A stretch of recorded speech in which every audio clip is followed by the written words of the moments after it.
Hello. Happy Father's Day to whoever may be watching. Father's Day has come to mean many things for many different people. If you've been following my feed, the Mind Spot posted some pretty awesome things about that, and she's here now, so let me bring her on.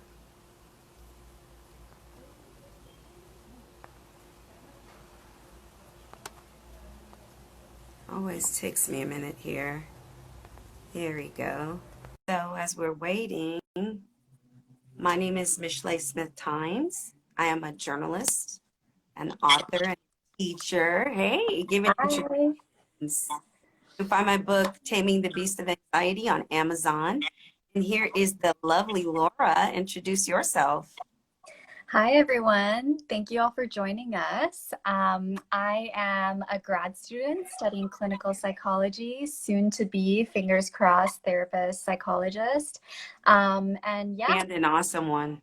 thank you. And yeah, I just put out resources on my account, so check me out if you haven't already. I'm also an immigrant, and yeah, I feel like that's a really important part of something that I believe in, the intersection between culture and mental health. So we'll talk a lot about that today. So important.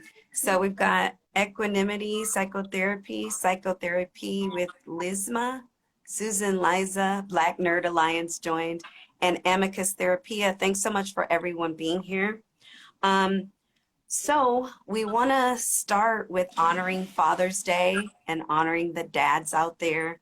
But your post today was so on point, and I just shared it everywhere because I think a lot of times we're just not mindful that there can be dads that are experiencing intersectionality of sorts, because of how they were raised and now how they're parenting. Do you want to talk a little bit about that?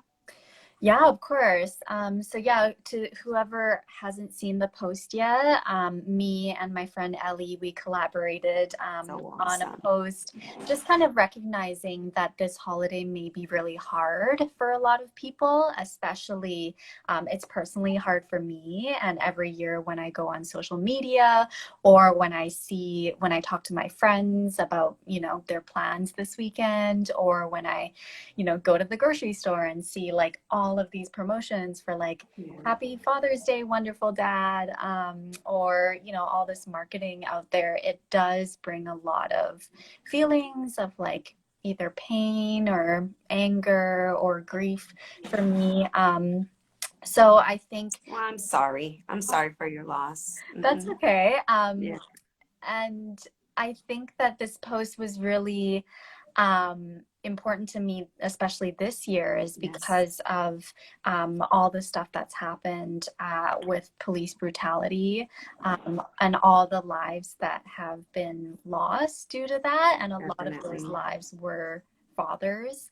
And of course, I don't want to dismiss, the lives that have been lost, not due to police brutality. And so Exactly. I think this post really kind of wraps up a lot of different cases of people who might feel different emotions during this holiday.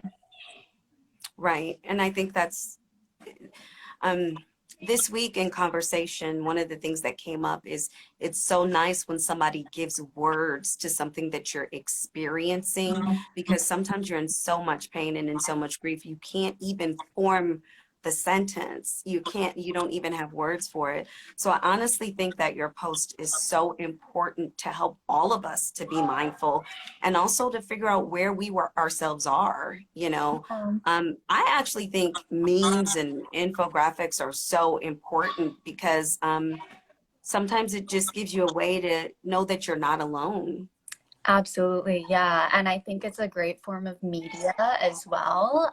That's not, I mean, certainly some of it is tainted by mainstream media, but I find that like sometimes on social media or on like user generated media, that's the stuff that's not covered by the news. That's the stuff that people really want to put out there to educate or just to, as you said, like validate people's experiences. Right. So I absolutely agree with you, even if it's not like, oh, here are some tips to help you, you know, feel better this Father's Day. Right. It's some sort of acknowledgement, and feeling seen is so Acknowledgement. powerful. Mm-hmm. Yes. Yeah. I have someone that I actually interviewed this past week at Nerdy Black Vibes here on Mhm. Instagram, and he posted his mother for Father's Day because his father was completely absent and had to raise a young Black boy into becoming a young Black man by herself. And sometimes we forget about that as well. And you know, his personality is just kind of slightly abrasive. Like, if you don't like it, that's too bad. But he brings up a very good point, you know, that there are, you know, Black women that have had to, you know, tote everything and carry everything if a Mhm. man decides to leave. Not all Black fathers have decided to Mhm. leave. That's another important thing. But this is like the world that needs to be opened up. You know, like Yeah. that's his experience. And Yeah. that has to be honored. If he chooses to put his mother up for Father's Day, you know, that should be respected. Yeah, absolutely. And I think you speak on a good point. Thank you for bringing that up. Because I do think that with holidays, there is a Mother's Day for sure. But I find that sometimes there are instances like your friend that doesn't necessarily completely meet like um, the fulfillment that Mother's Day gives, Right? because in those instances, the mother or the person who was the parent, maybe Have to do it all. grandmother, grandfather, whatever, had to fill both roles in that case. And so, yeah, I think we forget how enormous of a responsibility and like hard work that is. Um, Right. so I think it's beautiful that he acknowledged his mother Yeah, for it Father's was Day. really cool. Yeah. And before we go on to the next subject, as a teacher, this is something that I'm always cognizant of as well, because I have had instances where, you know, it'll be Mother's Day. Father's Day for a lot of kids falls in the summer. So I really honestly don't even know so much about honoring it in the classroom anyway, Mhm. because it's like then the fathers are outed. But there have been two or three of my students where their mom has passed. Yeah. And as a class, we're doing things celebrating mom. I think that your post was that you created with your friend was so powerful because it causes us all to think. You know what I'm saying? Like, you have to think that someone else is walking around with a pain that they can't even verbalize Yeah, at the time. exactly. Yeah. Yeah. And I think that's, yeah, it's so interesting how you brought up kind of the education perspective and how at a young age, kids are taught that like this is a holiday where we're only allowed to be happy and grateful Yeah. for our parents. Yeah. And a parent doesn't necessarily have to be like passed away or even, you know, abandoning a family to have Right. for someone to have mixed feelings about the holiday.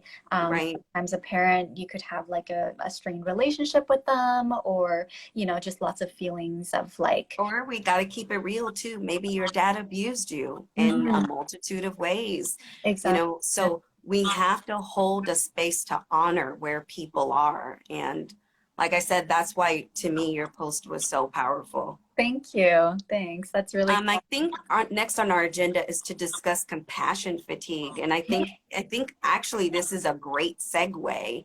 Um, could you tell us a little bit about compassion fatigue? sure. Yeah. So it's so interesting because my program in graduate school talks a lot about compassion fatigue. And Mhm. I'm so grateful that they talked about it because I definitely started feeling it just like a couple months into the program. Yeah, My program is a unique one where in the first year they kind of start giving us clients and we really just, yeah, we really you have just to go jump for it. in. Yeah, just jump in head first. And I see compassion fatigue not only for, you know, when a therapist is working with a client and, you know, being overworked and constantly being expected to like be empathetic and Right. constantly give their emotions and give their all. We can think of it as like emotional burnout. But I think Yeah. right now, especially during this movement, where a lot of people are advocating, a lot of people are educating themselves, a lot of people are frankly Yes. trying to address some emotions inside them and trying to reflect on these hard emotions. And it's really, really challenging. And I It don't want is. to, minimize the experience that Black folks are going through as well, because that's like challenging on Yeah. a scale. It's And it's trauma. all encompassing. Hmm. Exactly. But I think it goes to say that the world and everyone who's either affected by this or is doing the work to try and educate themselves, to try and be compassionate towards the Black community, it's really tough. So yeah, It that's generally is. what compassion fatigue is. It's different than like physical fatigue. You can It I think is. you can run a marathon and still be kind of emotionally Yes. filled up.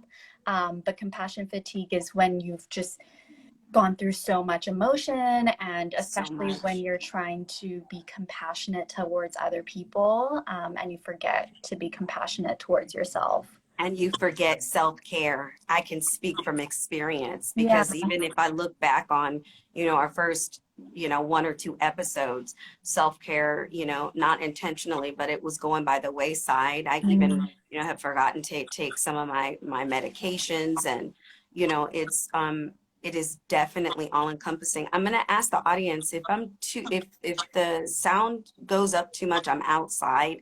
And if it's hard for you to hear me, let me know. But it's just Okay. such a beautiful day and I'm wanting to be out. But in terms of compassion fatigue, I actually spoke with someone that I work with, and she was talking about, positionality and how you see Mm. things from your position of where you are. And, she was just saying that she was grieving, Mm. her perception from before. And actually, it was such a powerful conversation between a white woman and a Black woman myself, Mm. because I then had the opportunity to explain to her that in some ways I'm grieving as well. There are times that I haven't opened my mouth and I should have. There Yeah. are times that I've allowed myself to be in certain situations. Thank you, Aud Based. He said, I'm good. Enjoy the fresh air. I just want to make sure it's not too loud. People are swimming. They're having a great time. Aw. But it, it's, I feel like I'm brave because not a lot of Black people will say, I'm grieving as well. I am grieving. I'm grieving the times that I did not stand up. I'm Mhm. grieving the times that I did not use my voice. I'm grieving the times that I did not honor my grandmother and all the stories she told me and the things I learned in college. But now is my time to stand up. And we've Yeah. talked about this probably in our past, in all of our shows, where you can't stay stuck Yeah. in the guilt or in any of that. You have to allow it to push you forward. That's what I feel. Mhm. Yeah, and I totally agree. We've definitely talked about guilt. And I think right now, I'm so glad that you brought up the fact that you feel like you're grieving for all the times that you didn't stand up, I or am, you're and I do. grieving Hmm. all the times that you feel like you could have shared certain stories, because Yes. that is such a lot of people understand grief in the sense of like, oh, we're grieving of someone that's passed, or we're grieving that about something that's taken Yes. away from us. And this Yes. type of grief, I think, is really specific, where you're talking about a grief that you've experienced of something that you feel like um, you're mourning like the possibility of, and that hasn't yet manifested. But I think Right. that's really, it's really relevant right now. And I feel like a lot of white folks or non-Black people of color are definitely grieving the possibility of not recognizing their privilege or not stepping Right. up. And I've certainly Right. gone through this journey really recently too, of like trying to really reflect on all the aspects of what I didn't know and what I didn't do in the past. Right. Um, and I know this is kind of unrelated to compassion fatigue, but I think it's so it goes so hand in hand, right? Of like, there's so many emotions and you're feeling just so So many. burnt out by it. Totally burnt out. Yeah. And Like just exhausted, like you can't move, literally under the covers, like with one eye showing yeah, through, literally. exactly. Because another thing, and I know this is very metaphysical for our audience, but for myself, I've learned that I'm an empath Mm, and I take on everything, me too. everything. I can't just, it's not just something that you can tell me, like I experience it and I feel it. And so, in that world of metaphysics, there's something called energy clearing. Mm, And I really have to learn how to clear my energy and not me take too. on other people's problems. You as well? Yeah. Can you relate? Oh, totally. Yeah, I'm a total empath as well. It's beautiful though, because we have a very specific purpose. Mhm. But the thing is, and that's why, like, literally, I do see you as my sister. I do feel you as my sister. And, even last night, I'm like, girl, you better go to sleep. You got to go to sleep. You know what I'm saying? Because You we were need onto me. somebody to, yeah, I was on you, right? We need somebody to tell us sometimes. We actually need somebody to give us permission because empaths, we don't give ourselves permission. Yeah. Well, I need to stay up until 12 or 1 and solve this problem. And Hmm. then the next day you're at zero capacity. You know what I'm Exactly. saying? Yeah, There's a exactly. lot of compassion fatigue for empaths as well.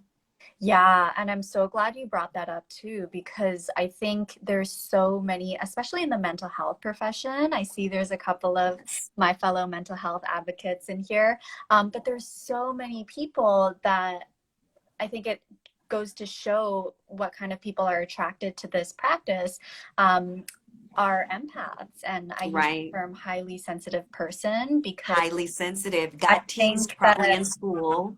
sorry, what was that? I said probably got teased in school, Yeah, highly sensitive. for I being was like a always, people have always complained crybaby. I'm too sensitive. Oh, I Yeah, can't tell you because you're going to cry. yeah. And I think it's so interesting that a lot of people, I mean, it makes sense why, sometimes kids are mean and sometimes they'll They bully are. like the vulnerable people or the people that are crying. But I think that's a real testament to like our society and what our society values. And it's still these values, unfortunately, of like being tough, being strong. Like, if Right. you experience a hardship, people always praise someone else for saying like, oh, you're so strong, you're so I brave, know. I you're know. so Yeah. resilient, which I think So is, resilient. Yeah.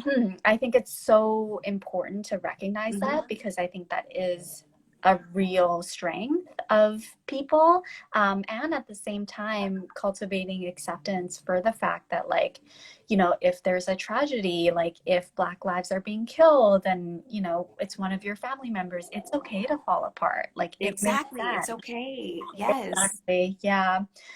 So yeah, I was wondering, what kind of things do you do to try and combat your compassion fatigue? You talked a little bit about self-care. Um, uh, Number one, you have to acknowledge that it's happening. If you Mhm. don't acknowledge that you are being overworked, you can't fix it and you can't recover from it. And we have a few people saying, being my own hero said that's true. And holistic counselor, I'd love to hear from you. Inbox me because that whole holistic thing is totally true. And then Nerdy Black Vibes joined us. You're gonna have to catch it in the replay. We talked about you.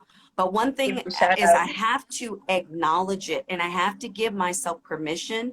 I'm learning that you have to go through these things. Yeah. If you are fatigued, if you're having an empathic moment and you have stretched yourself thin, you have to acknowledge that it happened and you have to Mhm. allow it to happen, Yeah. and then you can start making changes. It's kind of like a horrible analogy, but a car. If you don't fill a car up with gas when you need to get up the hill Hmm. most, when you need the gas most, you're not going to be It's able to not get gonna up the run. hill. Yeah. So you got to make sure that it's the stuff that us empaths, sometimes don't take the time to do, like meditate and sit Hmm. still because our minds are always going and Hmm. we always have a clue and a solution to everything.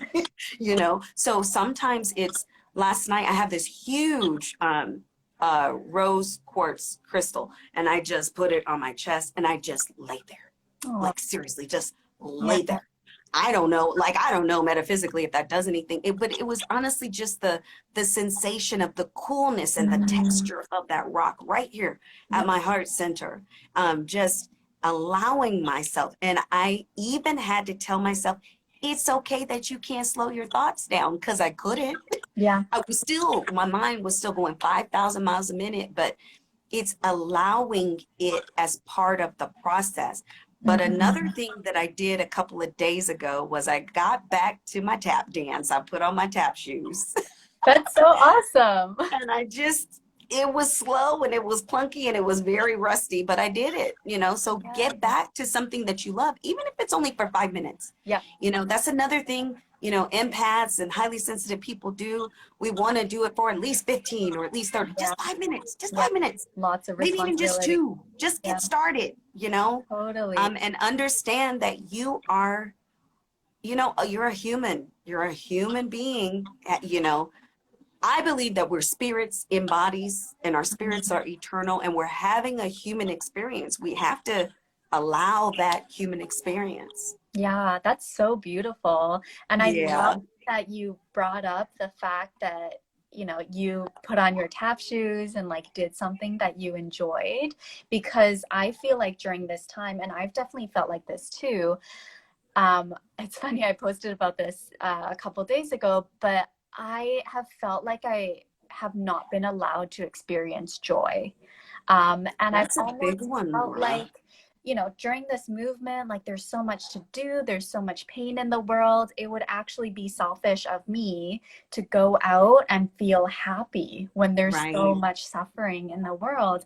And I right. actually found that not to be true. And It's it's not. so funny because the one day that I let myself, or I should say that I forced myself to experience joy and really be happy and do something for like a couple hours that I loved to do, it just made like a world of difference Yes. afterwards. And I just felt like all of this, like for weeks, I had not been giving myself permission to be happy. Permission. And it's almost, we need to really reframe that. And we really need Yes, to we realize have to. that, like, taking care of yourself is not selfish. Hmm. Taking care of yourself or putting boundaries up, when you're like scrolling through social media and looking at Yes. posts about Black Lives Matter, Boundaries.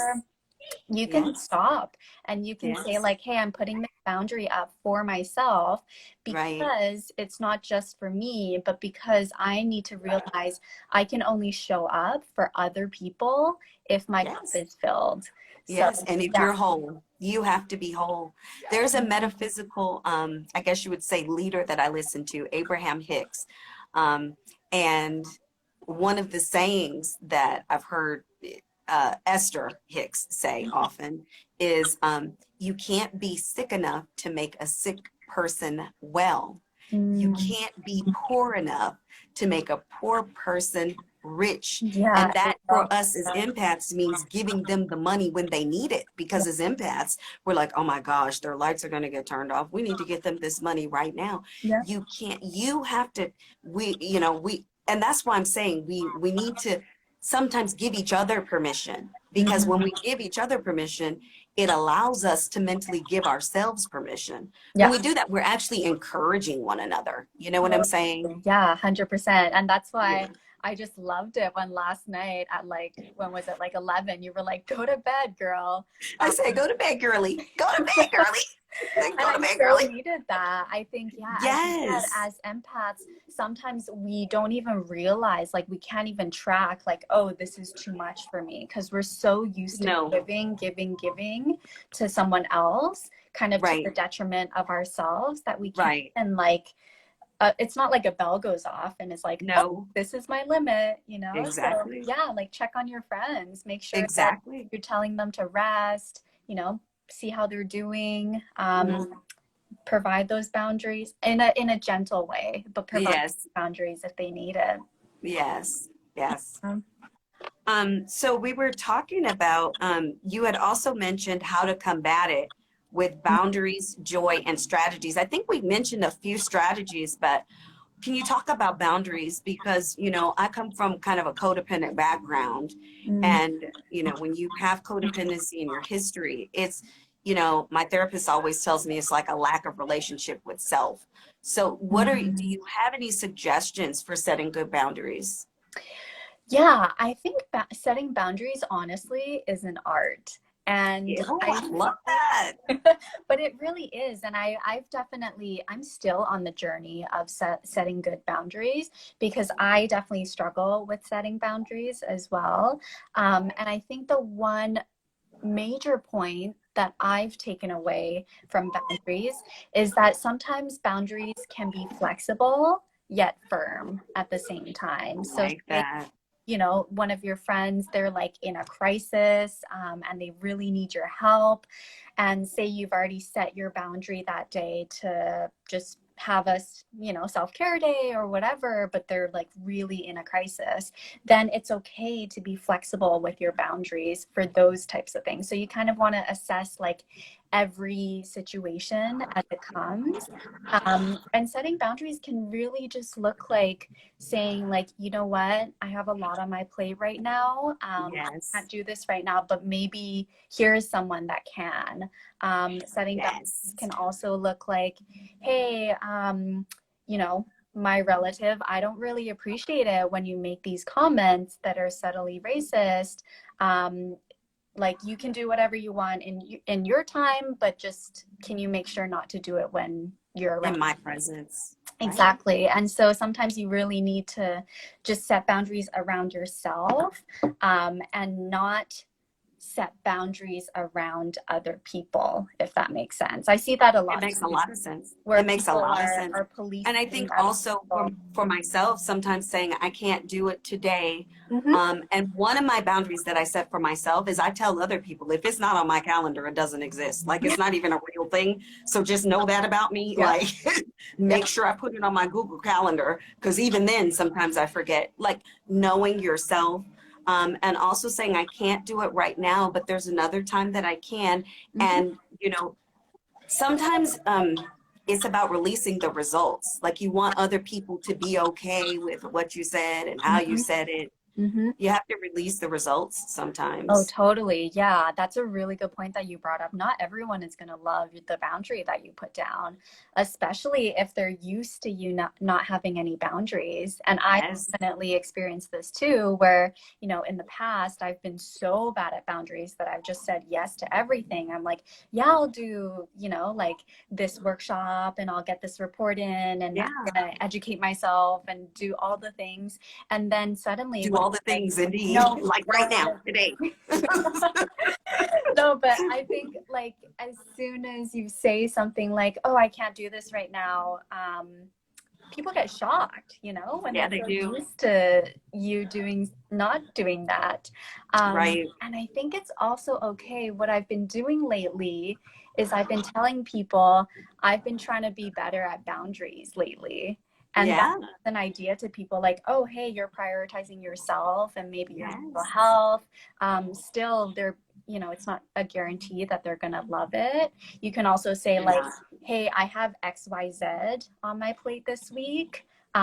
So this is what's going on for me, and kind of gives them a glimpse of your life. You're not obligated to do that as well, but I Right. find that that often helps people because they're like, oh yeah, you do have a lot, or maybe you don't have a Yeah. lot, but you just need that space for your mental health. Hmm. So you can say something like, hey, I'm at capacity this week. Like I can feel my emotional energy kind of going. Do you mind if we do it like Right. this month or something? So Right. And yeah. I think a certain level, what I've learned is a certain level of transparency is also good for setting boundaries. Like I had a live to do this week. I do a live every Thursday at You're noon. doing And lives like all the time. all Like the I love time. it. I mean, I'm saying I'm trying to strike while the iron's hot. But I was not feeling it. I was going through a lot with both of my elderly parents, and my emotions were just, and I showed up just like that. My hair was a hot mess, and I had literally just thrown something on. And I told them, now that night, I showed up and I showed out. I mean, I was cute and everything, but the Mm, thing was, that particular audience at that particular time, I made it clear sometimes you have to just be transparent. And showing up sometimes is better than not showing up at all. Yeah. You know what I'm saying? And I think we have to be more open to seeing other humans like that, because Totally. we are carrying some pretty heavy burdens, like the ones you mentioned about Father's Day, people don't even think about, you know. So that's one way that I have been expressing my boundaries more is in, and someone even said, you know, well, you know, if you're going to be doing this, it's, you know, self-care is important too. And it is, but sometimes you can't get to it right at that time, you know, and sometimes some days you do let it go for a day or two, Yeah. you know, and it's not the end of the world if you forgot to brush your teeth that day. My depression in the past, when I had depression, there were days I didn't brush my teeth or didn't take a shower. I mean, that would happen sometimes, you know, so Totally okay. we need to be more okay with saying, you know what, this is not my experience now, but man, I remember, you know, 5 or 10 years ago when that depression was thick, I didn't want to do anything. And we need to say, you know what, it's okay. Yeah. 5 of the strongest words, how can I support you? Seriously. Yeah. How can I support you? I love that. Yeah. Holistic counselor is saying, I feel like we need to be more vocal about our boundaries. I absolutely agree. Yeah. I'm going to go inside. They're partying out here. So I'm going to go inside. I can hear some stuff in the back. It sounds fun. Yeah, I want to let them party. Partying is good. But I think I don't know where I'm going to go yet. But you keep talking, Laura. I like that you said that, you know, you showed up that day. And I think that kind of goes back to my point about boundaries being flexible, because sometimes boundaries, yes, they're firm, but they can also be, it can also be the case where you say, hey, I can hang out with you. Like I can be there to support you, or hey, I'm gonna hang out with a friend, but letting them know like, okay, I can only hang out for an hour, or letting them know like, oh, but I'm actually pretty tired today, so I'm not gonna be as talkative as I normally am.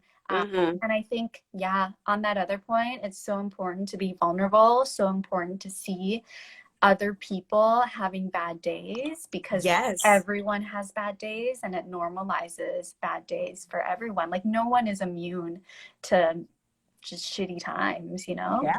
So yeah, I appreciate that. catch up to all those. Yeah. And last week when you know, because I know that you were going through a bit of a hard time with your parents, and last week you said to me, I think it's important that our audience sees this and sees the fact that like we're not perfect either. And as role models, I would say that you're a role model for sure for me. And I think as role models, it's extra important to show your vulnerability, because then people who look up to you are saying like, hey, someone that I really admire isn't perfect, so I don't have to strive for extra perfection there. Right. And it goes towards advocacy work too. I love it when my role models in advocacy just have a day where they're like, I'm not going to advocate today. You know, I've advocated for the other 6 days of the week. So, yeah. Exactly. So we had mentioned a post by, I left my computer outside and I can't remember, I think it's Kirgani. Is that it? I can't remember. I actually. Well, I will definitely. You guys make sure that you check the description. I will definitely tag them on it. We were talking about Asian solidarity with the Black Lives Matter movement, and I want to just open up this topic with my thoughts on Yellow Peril supports Black Panthers. I think we even talked about that a couple weeks ago, and I was all for it. I thought it was beautiful. But this is, even as a journalist, you know, some transparency. Maybe I need to do a little bit more research, because in that particular article, one of the things that that person was saying was that it kind of hijacked the Black Panthers movement. Do you know anything about that? Yeah, so for people who are kind of wondering what the post is all about, I actually sent a post to Michelee that someone requested for our live today to talk about regarding how Asian Canadians or Asian Americans or just Asians worldwide can support the Black Lives Matter movement. And as Michelee said, this post was talking about how there are lots of graphics out there or lots of even signs at protests saying like Asians for Black Lives, or they say something like, oh, yeah, like yellow peril for Black Power. I'm not too Which is actually familiar. from the 70s. That whole saying is from the 70s. And Mm, so I actually was in complete support of it, but yeah, I apparently need a little bit more information, which is okay. Like we yeah, all need to know that's okay. we're all learning. Yeah, Yeah, we're all learning. exactly. Mhm. And yeah, the post was really talking about how those statements are problematic because they signal performance allyship. So there's lots of kind of messages going around right now about how allyship is really important, but it can't be like a performance. So like posting Right, something on social media and not doing anything else behind the scenes, that's a right. form of kind of performance allyship. So I this love that. person was talking about how, yeah, it's actually kind of dangerous when people say Asians for Black lives or No, you yeah, know yellow peril for Black power, because it's a form of performance and it's also a form of centering the discussion or centering the attention on the Asians, like on themselves, which I mean, this post slash article yeah, really amazing. opened my eyes and It's I did really in depth. super in depth. Yeah. And I really did a lot of reflecting this week. I mean, I have lots to think about. I don't have a full answer of like how I feel about it yet, Me but either. yeah. Because I think when I initially mentioned it, I was talking about Richard Aoki, and I actually really just looked up to him, and I thought that was so amazing. Mm, Um, because to me, kind of, it's what you and I are doing right now. Like, the things that you tell me about your upbringing and how you envisioned yourself, and you were talking about the eye surgery that some Asians mhm. have. I feel like we're supporting each other and Yeah. supporting each other's causes, but I do want to do that respectfully and responsibly. Mhm. So, I mean, the thing is, there was also something in the article about how Asians have their own political something or other, and they already have their own.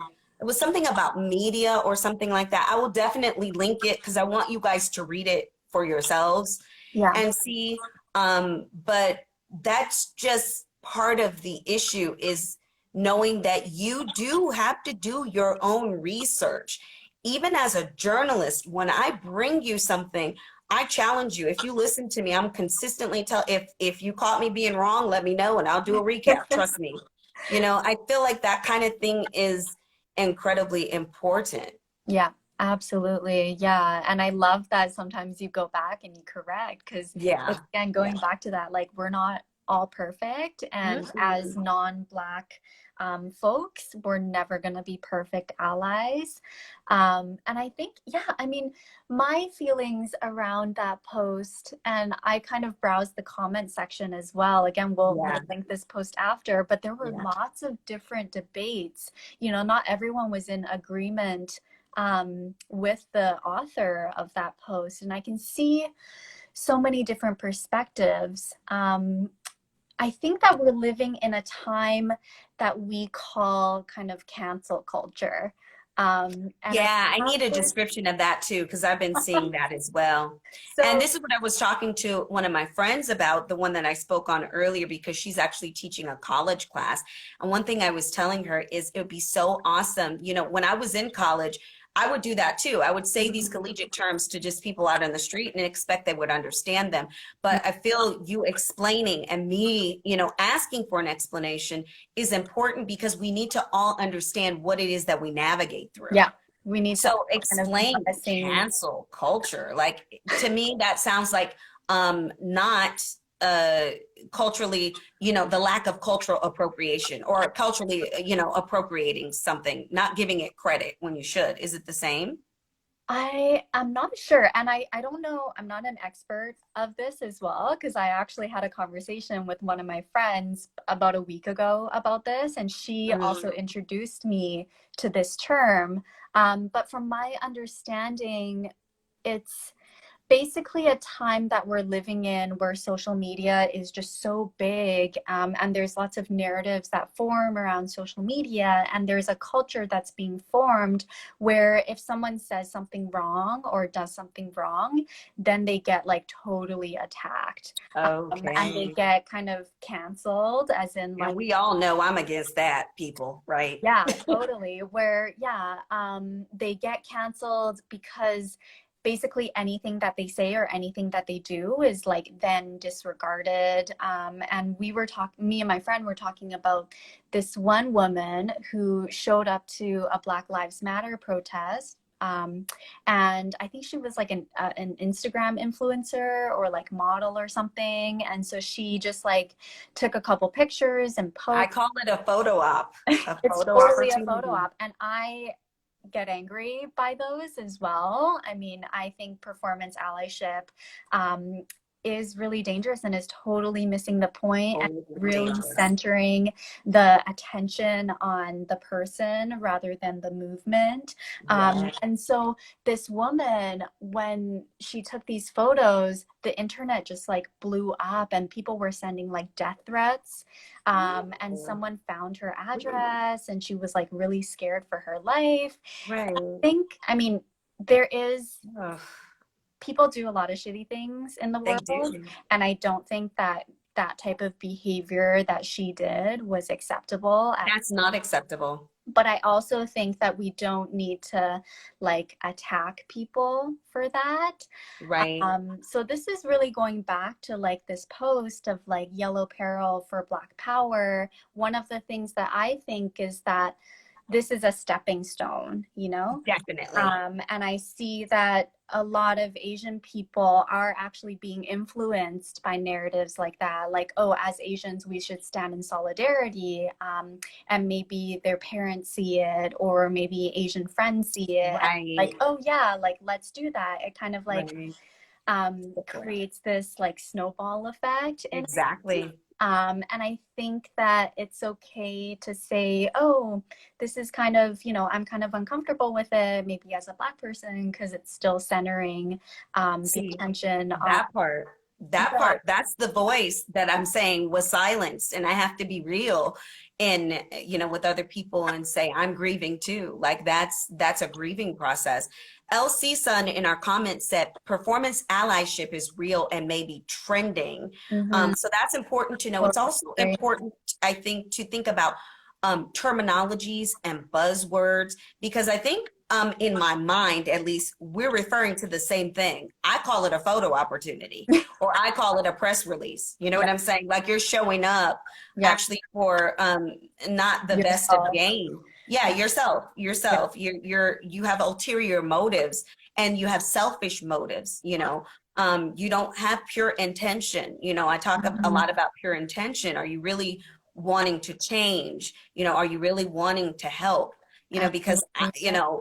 if you're just showing up so that you can get more followers, then, you know, no, nobody's going to support that. But then the flip side of a group of people going to attack her, whether Mhm. verbally, mentally, physically, that's wrong. And we Yeah, can't, we absolutely.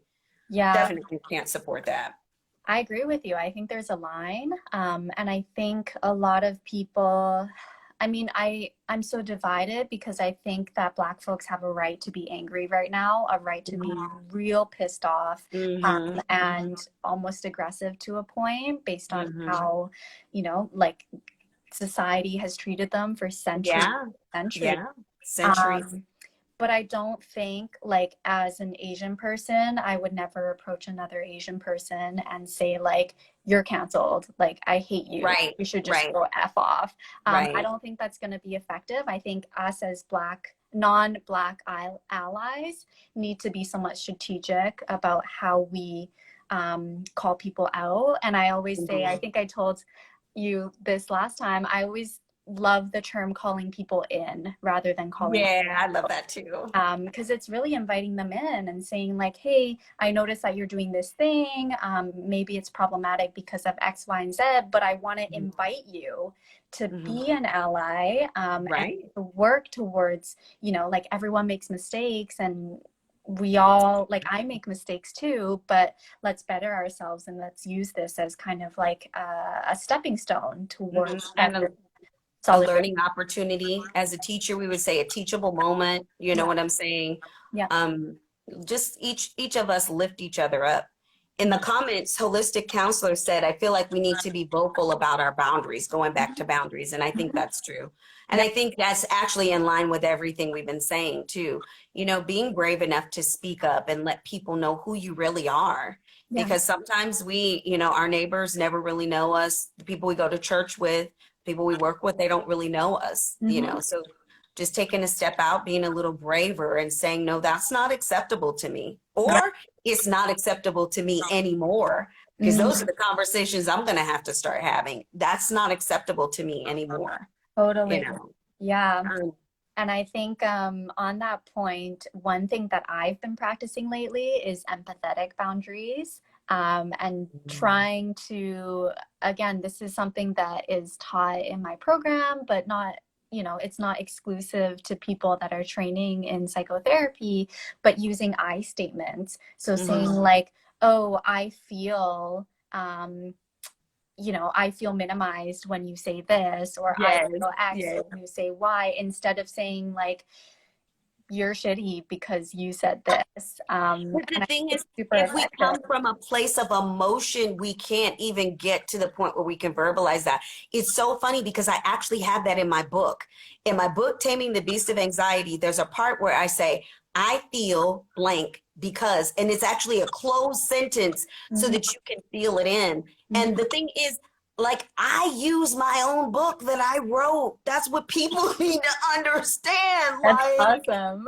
We have to use the tools. You have to use the tools when they're presented to you. And you absolutely. Yeah. And there's no shame in saying like, you know, I don't feel ready for this conversation right now. I don't think I can be empathetic right now. Oh, I've done that too with my husband, girl. I call him my husband. I don't say husband. My husband. Sometimes I have just simply had to say, you know what, boo, I'm not in a good place. Catch me in maybe about 20 minutes. Yeah. That's another way of setting boundaries though, don't you think? Oh, totally. Yeah. Of saying, maybe come back to me in 20 minutes and I can cool off and have a discussion. Boundaries doesn't mean no, like absolute. Sometimes it could mean absolutely no, but it doesn't always have to mean absolutely no. And that's when I was saying, you know, boundaries are flexible yet firm, is because you can assess based on the situation. You can assess what's right for you. You can have half boundaries where maybe there's like a little bit of space for stuff to trickle in, or you can just have, you know, like a thick wall. But you can really try and assess like what's best for me in this situation, what honors me in this situation. Honors me, I love that. Like, how can I show up without like yelling or like lashing out? Girl, that's something that I have and trouble lashing with, out. honestly. Girl, I'm not even gonna lie, girl. I used to call it raging, but the thing is, I didn't realize how my hormones were playing into that. And so, you know, that's the other thing that we have to think about. Like, I had my youngest child when I was 37 or 38, and I was actually perimenopausal, which nobody talks to you about that either. Yeah. And I also was having some postpartum depression from having him, and I would literally rage. Like, I'd be throwing stuff. It was like, I would literally tell people, I'm, you know, having a tough time and I need to be quarantined. Like, I would literally quarantine myself. I'm not lying. Quarantine I would be before like, coronavirus. you don't want to participate in this right now. I'm just, I'm recharging my phone because it's okay. Right now. It's okay. It's okay. Someone said, who is this? Oh, being my own hero since 1997 said 100. We're keeping it 100. My therapist also suggested I statement for better assertive communication. I like that. Mm-hmm. I like that. They're definitely, and like I said, even these times of telling you, you know, with my husband, I really missed the mark there or here. But now, you know, I think that's part of the grieving process as well, is allowing yourself to say, you know what, that girl or that lady back there, she was doing the best she could with whatever she Yeah. had. And Yeah. What nobody you knew gave at her the time. anything. Honestly, nobody gave me anything on postpartum depression. I had to Mhm. figure that out myself. Yeah. So how about we give her some credit, and how about we look down at our feet now and realize where we're standing and understand that we moved past that point. Like we Yeah. moved past. Yeah. We did it, you know? So And now that's so we can powerful. put our vision forward instead of looking back on everything that went wrong. Totally. And I think, you know, you spoke about self-compassion before, and I think that's so relevant now of saying like, hey, I didn't behave in the way that I wanted to, or I didn't show up Yeah. in the ways that I wanted to in the past. And I was doing my best with what I had at the time and what I knew at the time. And that's an ultimate like self-compassionate act, is to forgive yourself for those moments and say, going forward in the future, here are some things that I can do. Here are some things that I have Right. learned from those experiences. Right. When I think of compassion, I think of equal parts love, patience, and forgiveness. Mm, That's what I love think of when I, that. yeah, that's what I think of when I think of compassion. I feel like that is the definition of compassion. But what I've learned is I have to start with myself. Like if I'm trying to be compassionate for my special needs son when he's melting down and I've already yelled or, you know, done something else or flown off the handle, or even there have been times when I've had a meltdown, you Right. know, and you don't understand you're having anxiety and they're having a situation. You know, it's just go in the room, go in the closet, go somewhere quiet. And, you know, I'm sorry. Please forgive me. I love you. I thank you. That's actually called the Ho'oponopono prayer. And, Mm, you know, that just gives you a chance to like do some self-reflection. You know what I'm totally. saying? Yeah. Get a chance to actually self-reflect and Yeah. figure it out and just chalk that up to being a human being, you know? Totally. Yeah. I think that's so beautiful. I always learn so much from you, Michelee. Really? Oh, I learned so much from you. we have a comment. So my Yes. perseverance said the theory is the sociological imagination means you put yourself in other shoes, understanding their experience to have a full picture of how depression or anxiety. I think it's I too. think they're typing some more. Yeah, Yeah. but I absolutely agree. I think perspective taking is a skill. It's really a strength, and it's a superpower that not a lot of people have mastered yet, which is okay. We're all learning, but it's so important, and it's also so relevant to the movement right now. You know, Yes. I'm not Yes. Black. Some of my Right. friends who are white or brown or whatever, it doesn't matter because they're humans that we're talking about. We're all humans. And Mhm. so to care about Black Lives Matter means that you care about the rights of human beings. And Exactly. that means that you're Right. able to have empathy for people that you can't, you know, see yourselves in. Like I could never understand what it fully Right. means to be in a Black body, to be Black, and to Right. have that experience, but I can try, Mhm. and I can just show up, even though I don't Right. understand. Just show up. Right. We hold hands and we walk forward together. So the end of what Mind Perseverance was saying, to have a full picture of how depression or anxiety affects everyone. That is so important Mhm. because it does affect everyone. When I'm having anxiety, it affects my whole family. If my son has it, it affects all of us. You know, so I think part of the word that just keeps coming to mind is balance. You know what I'm saying? We have to learn and understand balance. You know, balance yourself first and then balance your interactions with other people. Yeah, that's lovely. I'm noticing that we have about, what, 7 minutes 7. left? Yeah, about 7. I Yeah. always feel like we just talk so much and like we just I learned so much from you, and you're And saying I that learned a you lot learned from you so much too. from me, and then we never get through like all of the things we're talking about. So I Okay, think it's just table so, until next week. They yeah, don't need to yeah. know. We'll They do can that. they can come back next week and find out what we were gonna say, right? Or you could totally do your own research, audience. But Yes. yeah, I know that I posted in my story that we were definitely going to talk about how mental health and slavery has intersected in the Yes. past. That's a huge, important topic to talk about. So we'll definitely Yes. talk about that next week. One of the things that I would really love to talk about as well is how white supremacy and racism does affect even the mental health field It currently, does. It um, does. in diagnoses, how we diagnose people with mental health disorders, how we use the medical model to treat people, how most of the research on mental health disorders has been done on like upper class white populations. Yes. And so there's so much to unpack next week. So do stay tuned.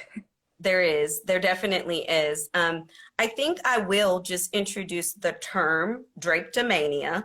You can look it up for yourself. In 1851, Samuel A. Cartwright determined that slaves surely had to be crazy for wanting to run away. Just the simple idea of wanting to run away, surely they must be crazy. And then I looked up a Wiktionary definition, and to me, that definition in and of itself is racist. It says an overwhelming urge to run away. And then in parentheses, it says from home, from a bad situation, from a responsibility. And then separately, in a separate sentence, it says today recognized as pseudoscience and an example of scientific racism. Well, to put that in parentheses, you're, of course you would have an overwhelming urge to run away from a bad situation unless we're talking about Stockholm syndrome. Yeah. So the thing that makes it racist is to imply that a person who is born in black skin and is being kept as a slave for that reason would not want to run away. Yeah. So we are going to develop terminologies and tools to actually, when you think about it, imprison you yet again, because the prison of the mind is just as scary as the prison of the body. Yeah. So we can talk more about that next week, but it's so important.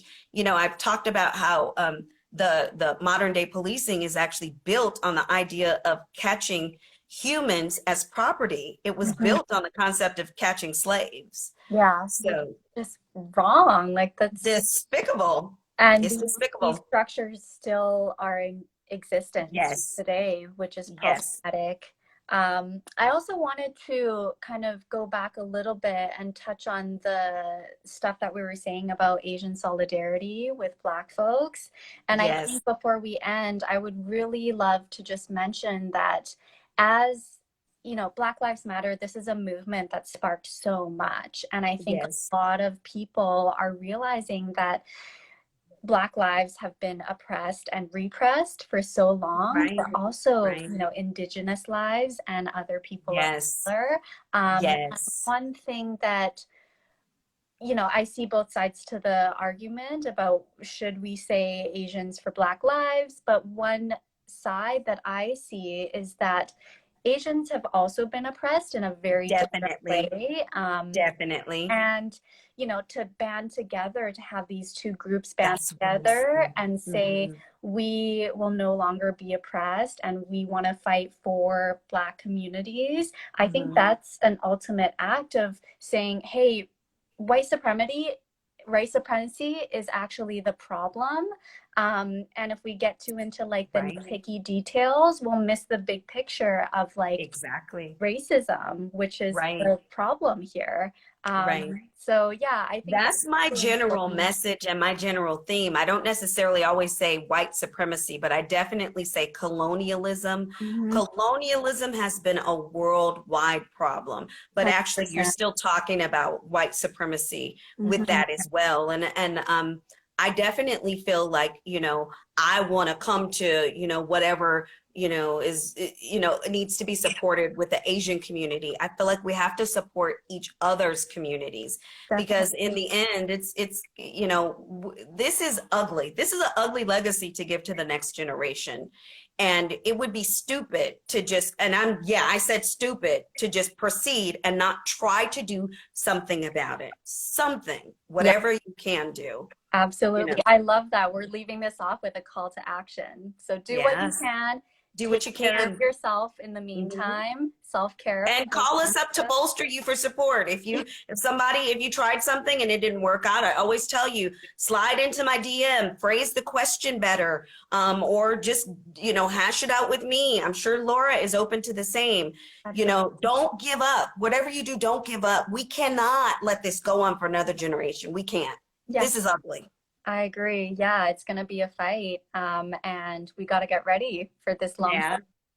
Yeah. Well, we're going to be counting down soon. And I just want to say you are so amazing, Laura. You're so amazing. You are too. Thank you so much for showing up. I know it's been hectic for you. It's been a lot. Yeah. Yeah. And thank you so much for your commitment. It's totally okay to cancel once in a while too, if you need to. But I just want to definitely appreciate the fact that you're here, the fact that we're having this discussion that's being witnessed by people, that's being, joined in by people too. I think this is so important. Awesome. Have a good day, everybody. Happy Father's